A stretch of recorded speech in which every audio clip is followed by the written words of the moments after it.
Well, it is really nice to be back with you again. Thank you for the warm welcome. As people were coming in, I got to greet a few, and they said, "Oh, we're so nice to have you back," which means the number of you have seen us before, but I think some of you haven't. How many have not met us until today? Just trying to get a feel for how much history we have to give. So, yes, God has been good to us, and we are serving in the very center of Africa. I have a few pictures here. Let's see if I can manipulate this correctly. There we go. We serve at the Shalom University of Bunia, and we have as our motto, "Hear the word of the Lord," and we're seeking in our teaching to bring spiritual and academic excellence for the transformation of society by Christ. And there's a lot to transform in the Congo, so we're still working on it. Now, this is an interesting picture. You maybe know, there it goes. I guess, it doesn't show up on that screen. Anyway, you can see Lake Victoria there.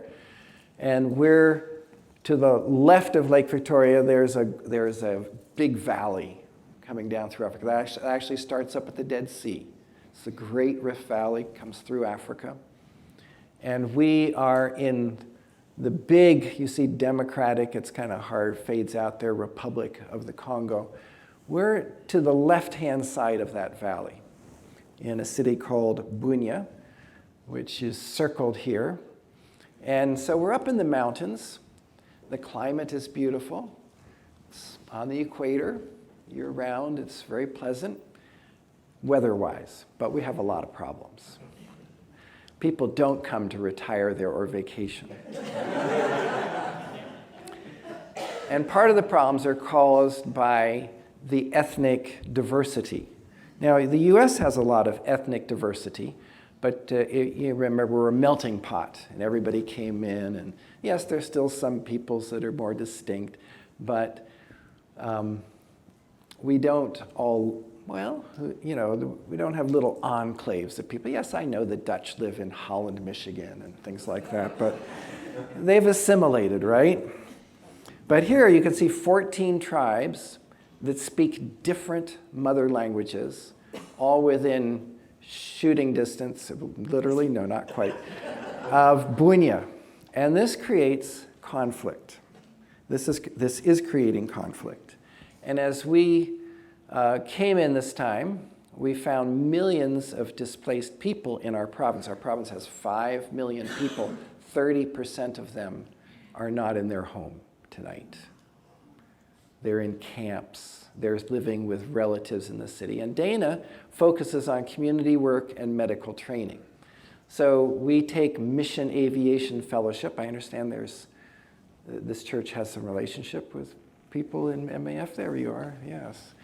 So we fly on this big caravan with 12 seats, not the 206 that we used to take. And as we were flying in this time, we saw these unusual housing arrangements. These are tents. UN gives these white tarpaulins, and you make some bamboo structure, and they make little tents. These are not mosquito-proof tents like you might go camping in. They're not even rain-proof, really, because you're on the dirt, and if it rains, your bedding can get wet. And this picture, it's a little hard to see, but there are 7 camps kind of going up along that ridge of groups of people who are not in the city where we go and live and where we have our home, but they're just out there. And what's so hard for an African is, they don't have supermarkets. They don't have cars. They maybe, especially if they're rural people and they're doing subsistence farming, they're trying to grow things. And I don't know, I probably none of you are good at hand hoeing. I'm terrible at it. But they hand hoe and they grow something, and that's their refrigerator, and that's their supermarket. Their field is growing outside their home. And then something happens, some group comes and fights, and And the number of people killed won't be very high, might only be 5, might only be 1, but the people get scared and they leave their home. Now, they've not just left their home, they've left their supermarket, they've left their fridge, and they've gone somewhere where maybe somebody will be nice to them and feed them, but maybe they will be very, very hungry. And Dana's here's one of those camps that's right at the edge of the city. Many people, when they flee, they'll come to relatives who live in the city. But other people don't have relatives, and so they'll make a tent camp in the city. And so Dana's going to tell you, this has affected us, and we had an opportunity to develop a document. It's a little hard to read there, but it's called The Gospel, the Church, and Justice, and Ethnic Groups. So Dana said, she was on a committee or a workshop with 800 people developing this related to the race riots in the US. But she said, this is really important for Congo because it's not black and white, they're all black, but they fight just like we had the riots here, and they go after each other. So Dana, come and tell a little bit. I will advance some slides as she talks about how this document went out. And you can use one of these microphones because they're very good at picking us up. Right. So I'm sort of a visionary and community-based. So taking this workshop, it was actually translated by somebody else from English. So I arrive on campus, and the president of the university says, we can distribute this to the board members. So I said, great. So it kind of went out to top church leaders. But then on campus, we have the students who come from the communities. So I'm going around and talking to people, and I'm saying, I'm looking for an ex-rebel, part of these raiding, attacking groups. And there's one. And he happens to be a first-year Bible translation student at University Shalom now. Yeah, he was in the rebel group, I guess, for 6 months. Or maybe he was 3 years. He was 3 years. And then a pastor invited him to a different lifestyle. So, your influence in the community is huge, but you've got to be out. You've got to be out. It's when you're out that the Lord makes it very clear that your light can impact whoever you're around. So, I don't try to do great strategy planning. God is the big strategist. So don't sweat the details. Just step. And you will find that God is ahead of you. And God has been behind you, and God is beside you. And oh, by the way, God is in you. So I love God. Okay, so then here I'm walking around in the student residential area, and I am again saying, I'm really looking for ex-rebels. Why am I looking for ex-rebels? I figured they're going to understand this document. They're going to understand, because it's the role of the gospel, the role of the church in affairs about injustice, justice and injustice. And what does God have to say about ethnic groups? How are we supposed to behave? How are we supposed to view this? It's biblical worldview, 15-page document. So it's so obviously I love it because, why are people doing wrong things? It's their worldview is off, right? In 15 minutes, the Samaritan woman was transformed to the evangelist because her worldview became biblical. Oh, you're the Messiah, and then everything else. She didn't have racial issues. What, you, a Jew, talking to me, a Samaritan? She didn't have gender issues. She didn't have ancestor issues. Oh, differences of religion. You worship over there and we worship here.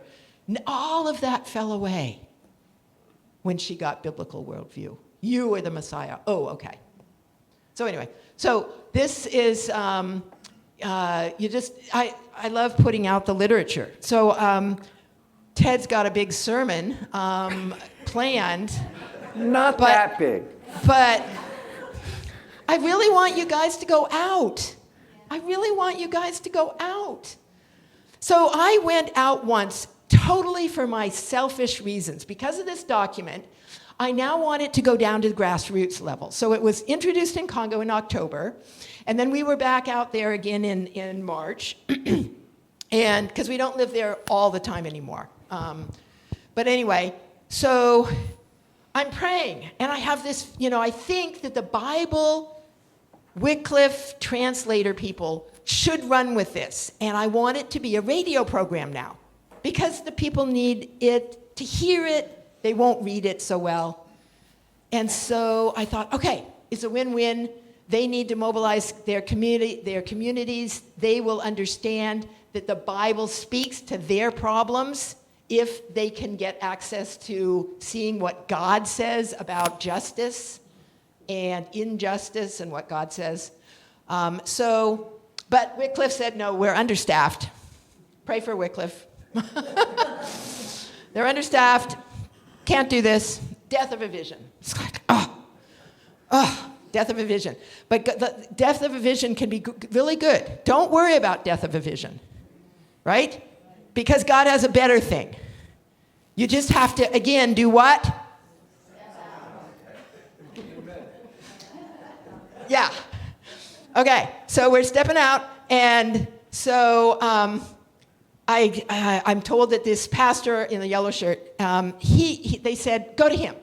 So it took a week, made an appointment, sent the document to him. I walk in his office, and he says, Dana, after I read that document, my heart was revived to enter again into reconciliation work. Wouldn't you love to hear stuff like that?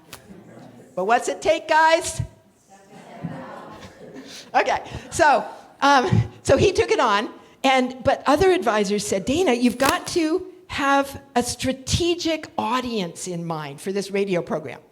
And so I said, I can't figure that out. I don't have enough time, and it's not important. God will make anybody hear it out of the Christian radio station. I don't have to sweat that. But for selfish reasons, that's the directress of the Christian radio station. Please add to your prayers, Madam Akello, because this is the next phase. It's got to get chopped up into 10-minute segments and put out on the radio. We have the champion, Pastor Pilo. So I went for selfish reasons. I love God, So I wanted to go to the government radio station for the wrong reasons. To get a photo of myself, no, in fact, it wasn't of myself, just to get a photo of the radio station. So that's the government radio station. Because years ago, that was used to go to I went to the military and said, stop all this chaos, this rioting stuff. You have to do what's good and right, and to do that, you need to know God. And I preached the gospel to this military leader, and what does he do? He says, you're absolutely right, let's pray. And he goes out, to this radio station. This is years ago, in 96? 93. 93. Wow, long time ago. And he went out and he says, anybody seen looting will be shot dead on sight. There you go. Yes! That's your missionary at work. Live free or die, right? And so no looting happened that year. He pulled out the mortar launchers and he paraded them down the main street too. But anyway, I got the picture, right? And the good people there at the radio station said, oh, no. You come in, let's talk. And so I didn't want to talk. I was there for selfish reasons. I wanted to go. Job done. And so I talked to the people, and then they said, no, you really can't go. You have to meet the head of the radio station. So he comes. He's somewhere else. There's Freddie. Okay. I walk in and I said, I'm Dr. Witmer, and, I've been in Congo since 1987. And he says, you're from Bulukwa Mbi. This was a small village in one of the most hot rebel group areas right now. It is the plague capital of the world. That's where we spent our first year. But But anyway, so there's Freddie, and he says, your husband taught me religion class when I was in high school. That was 34 years ago, folks. He remembered the Witmer family. He said, oh yeah, I was at your house. I know your children, you know. So we celebrated friendship that lasts without being seen for 34 years. And then I said, tell me your faith walk. Catholic guy in a Protestant school now running a government radio station. Is that not cool? Is God not already out there being the strategist? What do we have to do, folks? Even if it's for whatever reason, God can redeem it. So we celebrated God, friendship, and then I said, will you prayerfully consider broadcasting on your radio station these messages that are going to be written for a reduced fee or for free? And he looked at me and he says, yeah. He didn't even have to pray about it. He just said yes. So anyway, God's just too cool, isn't he? Is that all? No. Okay, I am a doctor. I am a pediatrician, and these are some of the medical students I work with. The government closed our medical school for 6 months. It was terrible. It really clobbered me. Pray for me. I've been morally injured. Yes.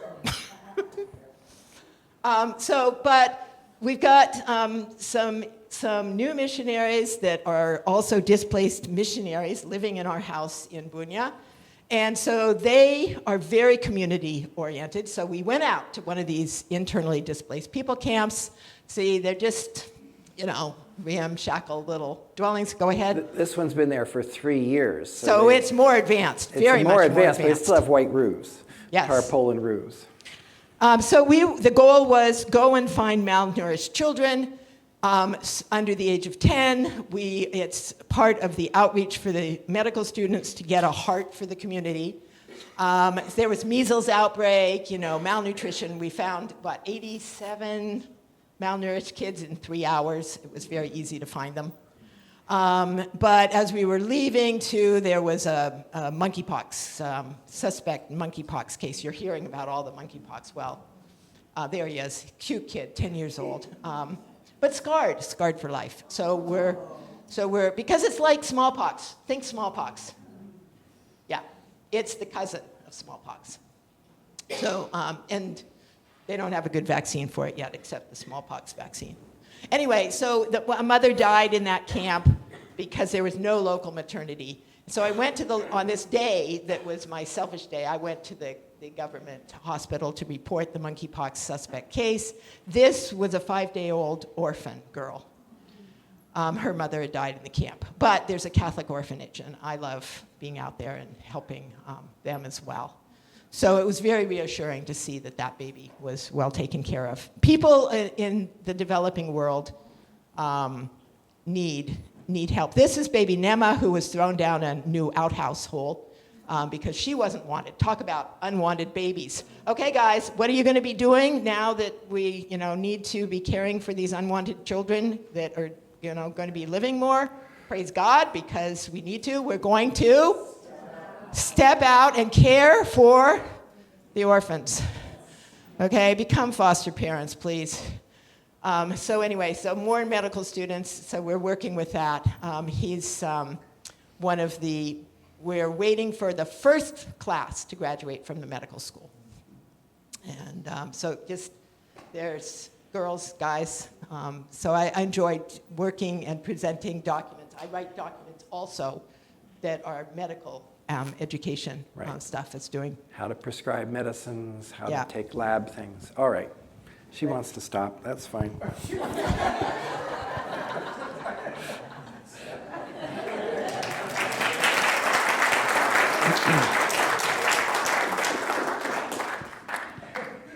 So I am Director of Development, and I teach in the university there. My development work I do better from the U.S., which is part of what motivated us to spend more time in the U.S. than we were spending. And we have a teacher now who's taken over most of my classes. I do have classes I still teach, which I did in March and April, and have 2 again to do in the coming year. One of the projects, which has been in our letters, has been to put fencing around our campus. So this is just to say the fencing, 3 miles of fencing has gone in, and that was a big expense for us. You can hardly see it, I think, in this picture, but it goes through there and it comes up anyway. And then another project we're working on is with our Faculty of Agriculture. They're doing model fields and model animal fish and animal development. So this is pineapples, 2,000 pineapples on our campus, and a new banana plantation going in, 3,240 banana trees. We're hoping this will help in several ways, both give as teaching opportunities for students and also provide income for the university and staff and students. Because the medical school was needing to upgrade, and that the government had criteria which we didn't even know about, but even before we knew their criteria, we were planning on this building. And the building started February 9th with a dedication service. By March 30th, the first floor was up. By April 2nd, they were pouring the ceiling of that. And they do this at night when it's cool. They worked all night long because we don't have nice cement mixers that come and, it doesn't happen out there. And then the roof was on by April 25th, and we're still finishing the building. We're hoping in another couple of weeks that we can move in for the medical school students. And that will go a long way towards satisfying the government about our medical school. We did reopen, we were allowed to reopen May 2nd. So the suspension of our medical school is past. And then on our trip out in March, we took 5 microscopes and lots of supplies for a medical school laboratory. And this is the academic dean of the school receiving that equipment. And this is our president of the university on the left with another university in Kisangani. They made an agreement so that we could function. And then as a medical school. The whole university continued to function. We have 6 different schools. So 5 were functioning and 1 was suspended. And this is the class I was teaching in March and April, in the Hebrew exegesis in our classroom. Just give you a little feel for what we do. Okay, and that's us flying out, and a different camp came into view. What if I push that button?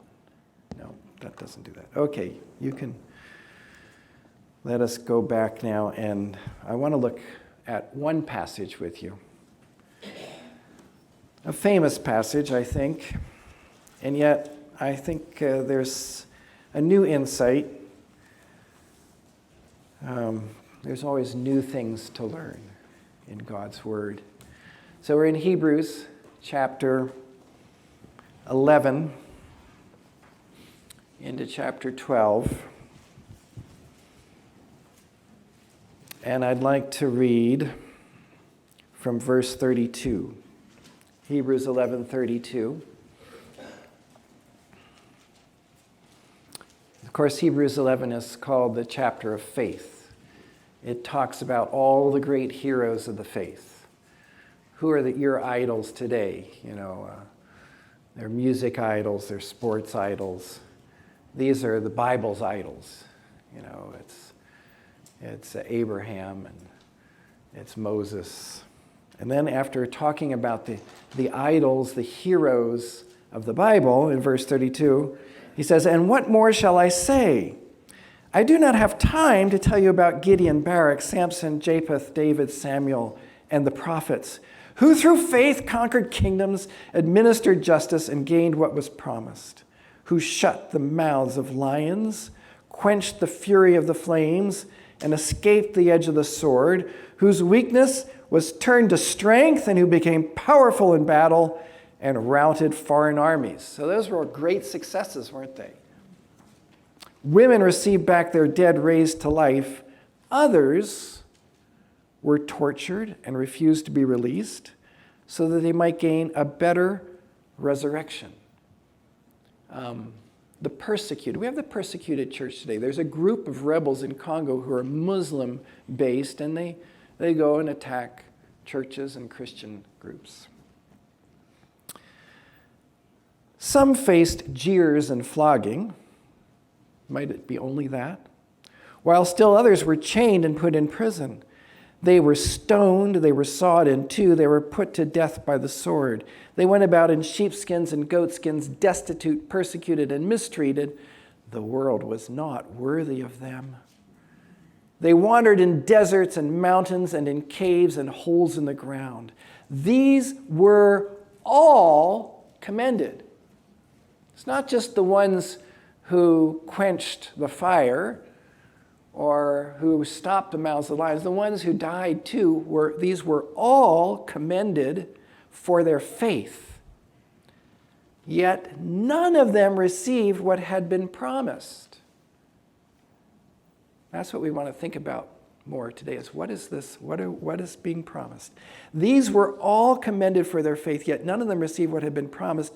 God had planned something better for us, so that only together with us would they be made perfect. Therefore, since we are surrounded by such a great cloud of witnesses, let us throw off everything that hinders and the sin that so easily entangles, and let us run with perseverance the race marked out for us. Let us fix our eyes on Jesus, the author and perfecter of our faith, who for the joy set before him endured the cross, scorning its shame, and sat down at the right hand of the throne of God. Consider him who endured such opposition from sinful men, so that you will not grow weary and lose heart. Now, most Americans love sports. I know we're up in northern New Hampshire. I don't know if you have any stadiums very close by or teams. You have to go to Hartford or Boston. For me, a highlight of the year is going to a big college game or a professional game. And I haven't been it's been COVID. You don't go to those events, right? But for Father's Day, my son set up a game in Washington, near where we live. We got to see my hometown baseball team, the Phillies, against the Nationals. And of course, we were rooting in Washington for the Phillies, you know. There were over 40,000 fans. And my team won in the 10th inning. Oh, man, whoa! I went home yes, so great. Because there's just something about a sporting event. Players love to be cheered. What's the hometown advantage? Who can tell me, what does it mean to say you have the hometown advantage? The spectators are behind you. They're rooting for you. And, the team on the field is motivated by the people in the stands. Now, here in chapter 12, it says that we're surrounded by a great cloud of witnesses. And of course, the primary thought goes back to chapter 11, because there's that therefore. And he's thinking about the people in chapter 11, the 10 named men and women listed in verses 4 to 31, who were farmers, shepherds, a prime minister, and a prostitute. Then the writer found that he might have to be writing all day, and scrolls are expensive and hard to write. So he said, well, I'm going to run out of time if I talk about all those prophets and everybody. And so he just names a list of soldiers and judges and prophets and administrators. Many were persecuted. Some died as martyrs. And the lives of these people are intended to motivate us. Their faithfulness even when persecuted, stands out. And note that the Greek word for a witness is the same word as the word for a martyr. So these witnesses, some of them were martyrs, but it's the same Greek word. But there were other witnesses too. Look at chapter 11, verse 2 that we didn't read. By faith, we understand that the universe was formed by God's command, so that what is seen was not made out of what was visible. He starts off faith by saying, if you believe that God is the creator, that this universe was not a non-conformity that suddenly just popped into existence. If you believe that God created the universe, you're a person of faith. You're a testimony to God because you say, God made us. God made us. He gave us dignity as humans. And that's why we as Christians defend also all the vulnerable, all the vulnerable. And look at verse 29 and 30. 39 and 40 first. 39 and 40, where he says, these were all commended for their faith, yet none of them received what had been promised. God had planned something better for us. You see, we're also involved here. They are not complete without us. The list of witnesses is much bigger than the people named in chapter 11 because we need to be included. We're post-witnesses to the events of the Old Testament. In fact, he says there's a whole cloud of witnesses. And look at verses 29 and 30. By faith, the people passed through the Red Sea as on dry land. But when the Egyptians tried to do so, they were drowned. By faith, the walls of Jericho fell after the people had marched around them for 7 days. The people, that's the whole nation of Israel, were these witnesses. They were testimonies to the actions of God by their faith. They walked down between walls of water. The Egyptians tried it. They didn't succeed. They walked around a city and the walls fell down. The archaeologists found that the walls fell outwards and made it easy to walk in because there was a steep hill, but the rubble filled down so you could get up and get in there.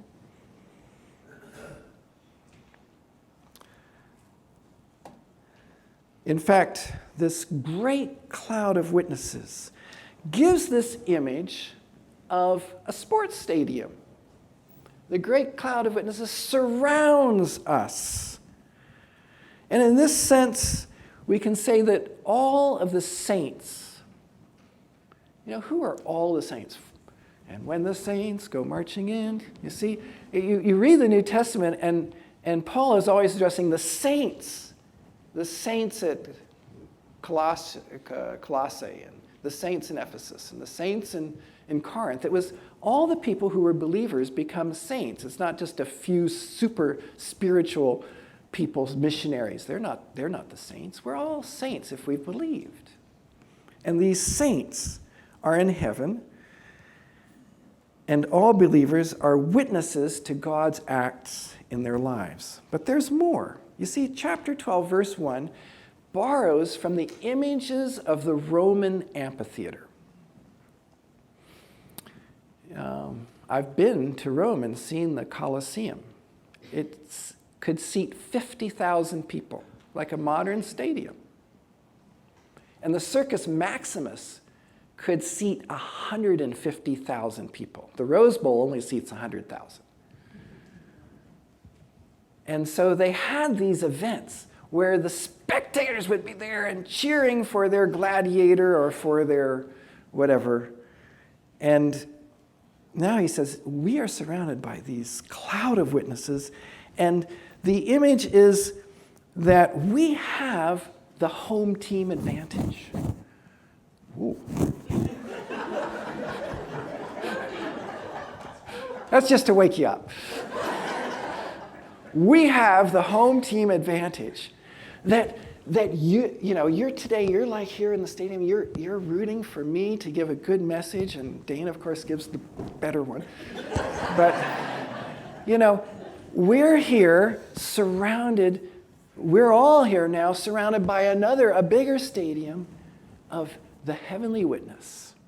And you might say, well, is that just a figure of speech? Or is there something happening in real time? Is it real time? I guess we're live stream here, real time. Somebody at home can be watching this, not just on video later. Can people in heaven observe what we do on earth? Now, that's a theological question, and at root, I'm a theologian. And this is a debated question, but I'd like to give a proposition now. We know from Luke 15, chapter 10, that the angels rejoice over one sinner who is saved. They see detailed events that happen on earth. The angels rejoice over one sinner who is saved. We read in 1 Peter 1:12 that the angels long to understand the things on the earth. The angels had real trouble understanding about salvation, it seems, because they've never been lost. Well, there are a bunch of lost angels. We call them demons. But how could people get saved? How could God die? All of this, they wanted to understand. And Paul has this interesting passage in 1 Corinthians 4, verse 9. This is what he says. For it seems to me that God has put us apostles on display at the end of the procession. And the idea here is when the Romans would conquer somebody, they would take them back to Rome and there would be a procession. And these people would be displayed as the weak ones who have been beaten in battle. It seems God has put us apostles on display at the end of the procession like men condemned to die in the arena. They would have to go to the arena and fight their battles to death. And then he says this, we have been made a spectacle to the whole universe, to angels as well as to men. Now maybe he's just talking about the men on earth that the apostles are a spectacle to, but he compares that the whole universe is watching what's going on. And we read these enigmatic, or to me, strange passages in Revelation 5, 8, and 8, 3, and 4 that talk about the prayers of the saints in heaven. What are they praying about? They're already in heaven. Yes, prayer is talking to God. You still will talk to God in eternity. But I suspect that they could be praying for us who are still in the battle, who are still on the field of fighting against all kinds of principalities and powers. And in the image of Hebrews 12:1, we are on the field, they're in the stands, they're praying for us, they're looking for us to run the race and to bring growth to the kingdom of God. They want us to take those steps. They want us to step out. And this is great that your auditorium here is rearranged so that I feel more encouraged to be in the stadium.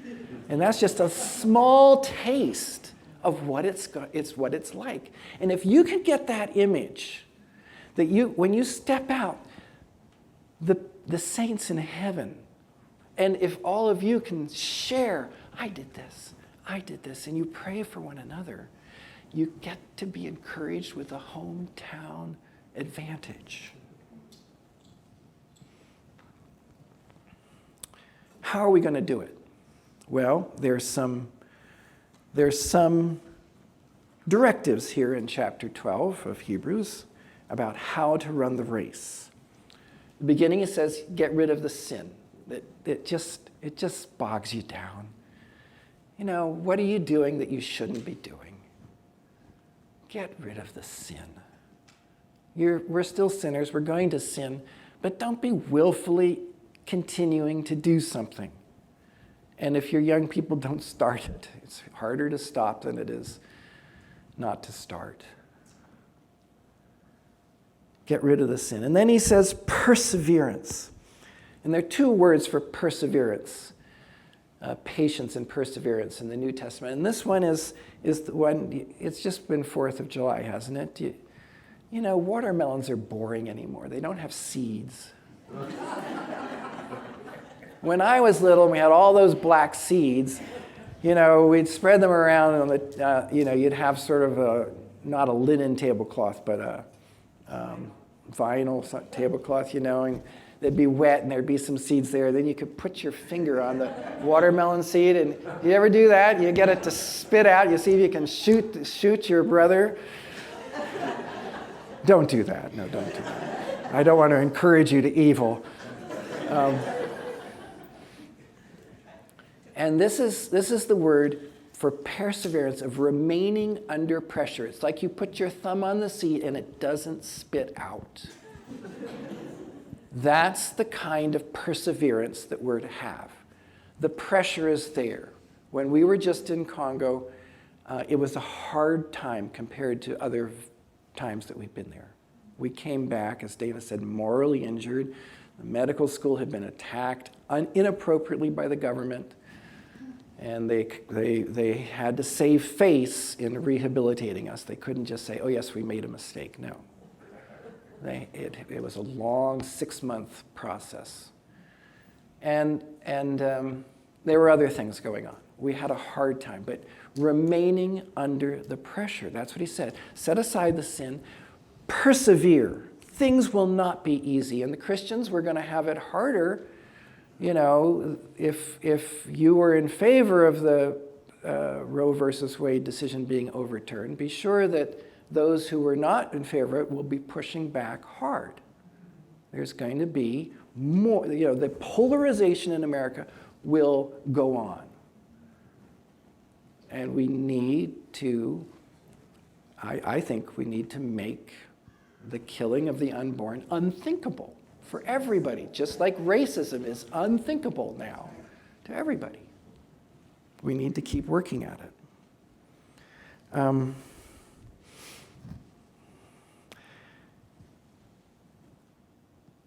And there's an interesting point in 2b, verse 2, the second part. Let us fix our eyes on Jesus, the author and perfecter of faith, who for the joy set before him endured the cross, scorning the shame. But where is it? No. It's the end of chapter 1. And let us run with perseverance the race marked out for us. The race marked out for us. We don't get to choose what we're going to face. God is doing things. He's working. We don't know what we're going to face. And if we knew it, we'd probably shrink back. The scripture's talking about shrinking back. It says don't shrink back. You go and you might have more trouble in your life than you're asked for. It's the race, and the troubles bring greater perseverance, and they enable you to care. Paul says, you can care for those, comfort others with the comfort that you've received after you've gone through your trouble. And you have to have trust in God's sovereignty getting through the trouble, but you go through it, even as the Lord Jesus Christ did. And that's where, I should tell you a little. Max said he went over last week, so I don't want to repeat his errors, but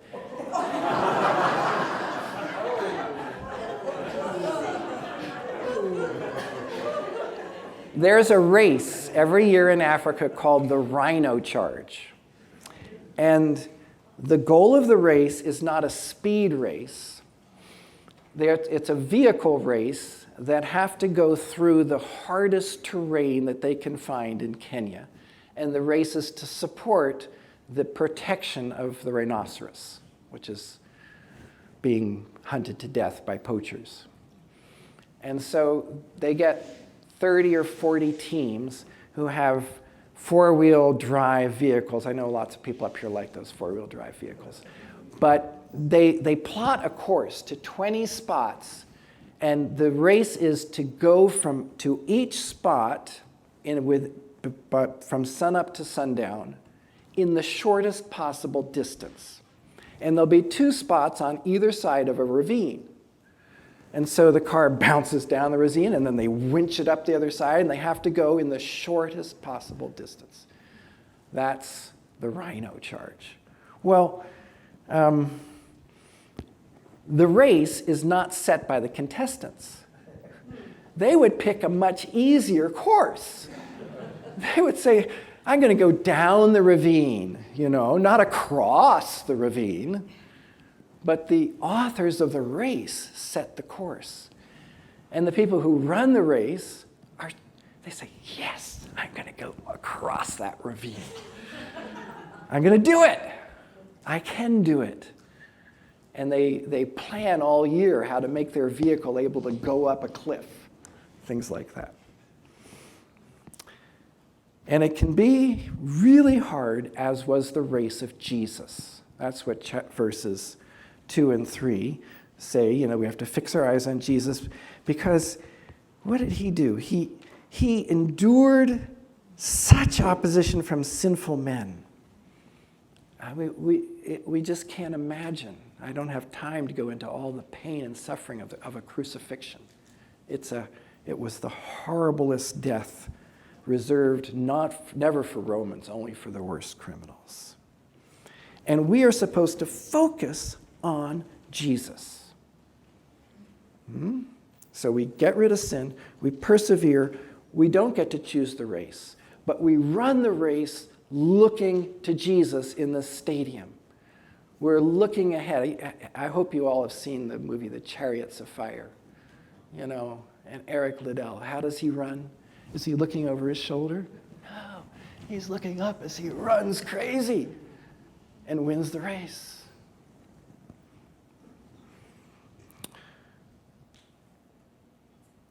Because Jesus is the author and finisher of faith. Now we say we have faith in Jesus Christ. But where does the faith come from? Ephesians 2:8. For it is by grace that you have been saved, and that not of yourselves. It is the gift of God. What's the gift of God?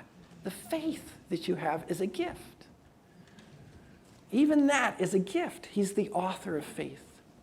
And then Jude 24 says, he is able to keep you from falling and to present you faultless before the presence of his glory with exceeding joy. You see, Jesus is with us in the race all the way because he's the finisher of faith. He's not just the object, he's the source, and he secures our faith. And the goal of the race has 2 parts. It is to join the witnesses in heaven. In the latter part of chapter 12, we find that we're going to be part of the worship there in heaven. And of course, Revelation 5:9, so we sang about some of that every tribe and tongue and nation is going to be around the throne, and we're going to cast our crowns before him. We're going to be part of the worship in heaven, and that's great. But the second part is that we are to bring others to join us in the race. This is not a race where only one person wins. It's a race where everybody should win, where everybody can be in the race. Because there are billions of people in this world who worship another God. They're not in the race, and they're not even in the stadium. They're somewhere outside. And the Bible talks about outer darkness, talks about a lake of fire, talks about gnashing of teeth. But, and here's the beauty of the passage. You don't have to be some superhero. As I said, we don't have to be some special super saint.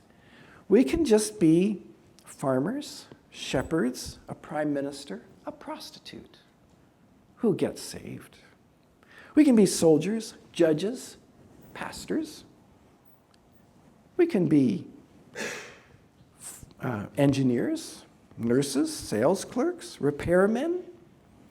We can be whatever profession, whatever work we are, because it's not a race that is limited to who can be in it. All of us can win.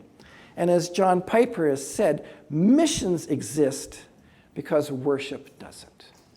We are here doing mission work because we want more people in the race so that every tribe and tongue and nation can be there around the throne. And our job is to get them to join us in the race and to be cheered on by the stands. And so we evangelize and we do missions. And it is exciting and it is difficult, but it's worth it. Crossworld's motto, the Crossworld is the mission that we serve with, is all professions, one mission. Now, 50 years ago, when I was a baby and Mac got to know me, most people said, well, you have to go to seminary to be a missionary. You've got to spend years of Bible training, and that's good. And Crossworld never rejects somebody who wants to be a pastor sort, to be a missionary. But our motto is all professions. We're accepting people to do mission tasks with whatever training, with whatever gifts God has given you. They are useful, and there are ways to serve. And whatever you want to do when you get to college and you study, you can become an accountant or you can become a business person. We need all those things. We have businessmen serving in China who run a factory and have all these Chinese workers that they can evangelize. Can you think of that? We have people who are gifted in languages, working in Vietnam, translating guidebooks from Vietnamese into English and editing them so they can reach Vietnamese for Christ. We have amazing things going on. And we need all professions to join together in the one mission. So you don't have to go to seminary first. You may. But what we need are people who are willing to get in the action. Take that step. You can be a young person, have that as your goal. I want to be a missionary. You can have a second career as a missionary. You can do all kinds of things for Christ today. As Teddy Roosevelt said, the credit belongs to the man who is actually in the arena, whose face is marred by dust and sweat and blood, who strives valiantly. So, we are to run the race because of the example of the believers who went before us, and in fact, may still be around looking down and cheering on. We can't hear their cheers. They can see us, but we don't see. You remember that servant of, was it Elijah? He had to have his eyes opened to see all the angels on the hillside, that the armies were greater of God. Yes, they're there, but we don't see them. It's a one-way mirror. They see us and we don't see them. And I know there are other reasons to be missionaries. The love of Christ compels us, constrains us. And loving our neighbor as ourselves means that we should love the lost. We shouldn't separate ourselves from them. We should go out and reach out to them. The drug addicted and everybody. We need to reach out to them. And obedience to the Great Commission obliges us to be missionaries. And we have a debt of gratitude to God for our salvation. Thank you, God, for saving me. What can I do for you? But today, I wanted to open our eyes, like that servant of Elijah, to see the cloud of witnesses cheering us on. And that is a great race. And it's worthy of all of our effort. It's It's worthy of our funds. It's worthy of our energy. My mother lived to be 96 years old. And I think it was the last trip we got to see her in 2014. When we arrived, she said, okay, now we're going to pray.